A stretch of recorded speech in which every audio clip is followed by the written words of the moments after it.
ఇంతవరకు మహేశ్వరం నియోజకవర్గంలో దాదాపు అంటే 56.68% ఓటర్లు డిజిటలైజేషన్ ఎన్యూమరేషన్ ఫామ్ డిజిటలైజేషన్ పూర్తయింది.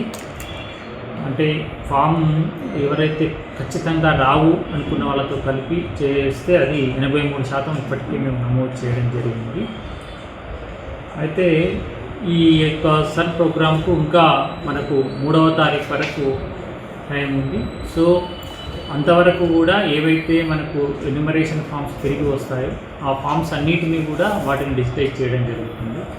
అట్లాగే పబ్లిక్ కూడా మా రిక్వెస్ట్ ఏంటంటే 3వ తారీఖు వరకు మనకు ఉంది కాబట్టి దయచేసి అంతలోపే అన్నీ కూడా మీ యొక్క ఫామ్స్ తిరిగి ఇవ్వాలని కోరుతున్నాము.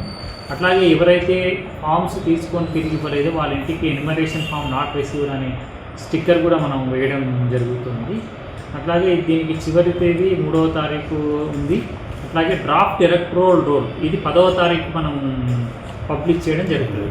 సో 10వ తారీఖు పబ్లిష్ చేసిన తర్వాత మళ్ళీ 30వ తారీఖు వరకు క్లెయిమ్స్ అండ్ ఆబ్జెక్షన్స్ తీసుకోవడం జరుగుతుంది. అంటే ఎవరైనా మనకు వాళ్ళకు నంబర్ వాళ్ళు లేకపోతే కానీ లేకపోతే ఇది వాళ్ళు మనకు దరఖాస్తు చేసుకోవడానికి ఆ టైం వరకు మనకు అవకాశం ఉంది. 9 వరకు 9వ తారీఖు వరకు మనకు ఎవరైనా క్లెయిమ్స్ అండ్ ఆబ్జెక్షన్స్ చేసుకునే అవకాశం ఉంది. అంటే 10వ తారీఖు నుంచి 10-8 ఆగస్టు నుంచి 9 వరకు మనకు అవకాశం ఉంది. అది ఎక్కడ చేసుకోవచ్చు అంటే సార్ ఆన్లైన్లో చేసుకోవచ్చు. అన్ని తహసీల్దార్ ఆఫీసులలో ఏఆర్ఓ ఆఫీస్లో చేసుకోవచ్చు అట్లా మాన్యువల్ అయితే. సో అట్లాగే తర్వాత వాళ్ళకి నోటీస్ ఇవ్వడం జరుగుతుంది. 10వ తారీఖు అయిపోయిన తర్వాత ఎవరైతే ఓన్లీ లాస్ట్ కాలం ఒకటే నింపిర్రో ప్రొజనీ కానీ సెల్ఫ్ కానీ లేకుండా ఉన్న వాళ్ళకు నోటీస్ ఇచ్చేసి అవన్నీ కూడా అక్టోబర్ 8వ తారీఖు కల్లా డిస్పోజ్ చేయడం జరుగుతుంది. చివరిగా final publication of electoral roll అనేది 12/10/2026 నాటికి పూర్తవుతుంది. అంటే 12/10/2026. అట్లాగే ఈ ఆధార్ కార్డు ఇవ్వకపోతే ఓటు పోతుంది అనేది కూడా కరెక్ట్ కాదు. ఆధార్ కార్డ్ అనేది ఓన్లీ ఆప్షనల్గా మాత్రమే అడుగుతున్నాము. ఆధార్ కార్డు కంపల్సరీగా ఇవ్వాలని ఎక్కడ కూడా అడగట్లేదు. ఆధార్ కార్డు లేకపోతే ఓటు పోతుంది అనేది కూడా ఒక కరెక్ట్ కాదు. అది తప్పుడు ప్రచారం. ఆధార్తో సంబంధం లేదు.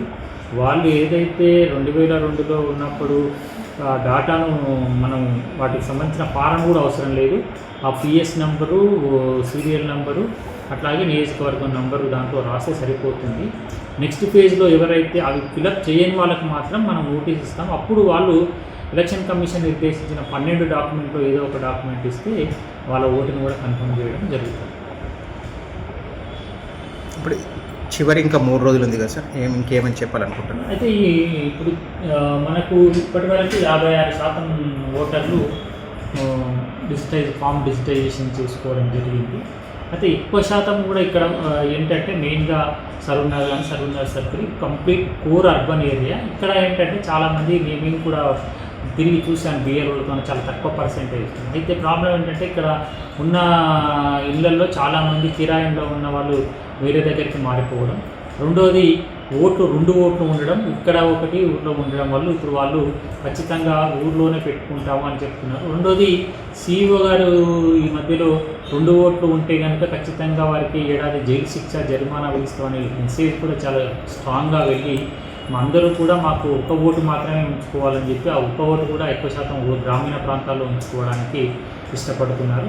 అట్లాగే మేము అపార్ట్మెంట్స్లో కానీ గేటెడ్ కమ్యూనిటీలో కానీ చూసినప్పుడు చాలామంది అప్పుడు ఉన్న వాళ్ళంతా కూడా మారిపోయారు. వాళ్ళకు అంటే గతంలో ఉన్న ఓటర్ లిస్ట్లో ఉన్న వాళ్ళు ఇప్పుడు ఎవరు కూడా ఇక్కడ లేదు, వాళ్ళు వేరే ప్రాంతానికి వెళ్ళిపోయారు. అందువల్ల కూడా చాలా వరకు దొరకలేదు. సో దీనివల్ల మనకు ఈ అర్బన్ ఏరియాలో మనకు చాలా తక్కువ పర్సెంటేజ్ కూడా జరిగింది. దీన్ని బట్టి మనం ఓటర్ టర్న్అవుట్ కూడా చూసుకుంటే లాస్ట్ ఓటర్ టర్న్అవుట్ కూడా మనకు 45% ఉంది. సో అదే సేమ్ ఇప్పుడు కూడా రిపీట్ అవుతుంది. అంటే అందులో ఒక 10% వాళ్ళు అటు ఇటు అనుకున్నా కూడా ఆ ఓటర్ టర్న్అవుట్కు దీనికి ఇప్పుడు మ్యాపింగ్ కూడా సరిపోతుంది. అదే మాకు కందుకూరులో ఇప్పుడు దాదాపు 85% జరిగింది. కందుకూరు మండలంలో అది రూరల్ ప్రాంతం కాబట్టి అక్కడ 85% డిజిటైజేషన్ జరిగింది. మహేశ్వరం కూడా 87% జరిగింది. సో అట్లాగే చూసుకుంటే ఈ అర్బన్ ప్రాంతంలో మటుకు 60 నుంచి 50%, 40% మధ్యలో జరిగింది. కారణం ఏంటంటే ఇక్కడ అర్బనైజేషన్లో ఎక్కువగా ఇండ్లు దొరకకపోవడం, లేకపోతే కిరాయి ఇళ్ళలో ఉండి మారిపోవడం, అట్లా గ్రామీణ ప్రాంతాల్లో ఓటు ఉండడం, అట్లాగే కొన్ని ఓన్లీ ప్లాట్ నెంబర్స్ అని ఉన్నాయి కానీ ఆ ప్లాట్ నెంబర్ అనేది ఎక్కడ ఏంటి అనేది కూడా లేదు.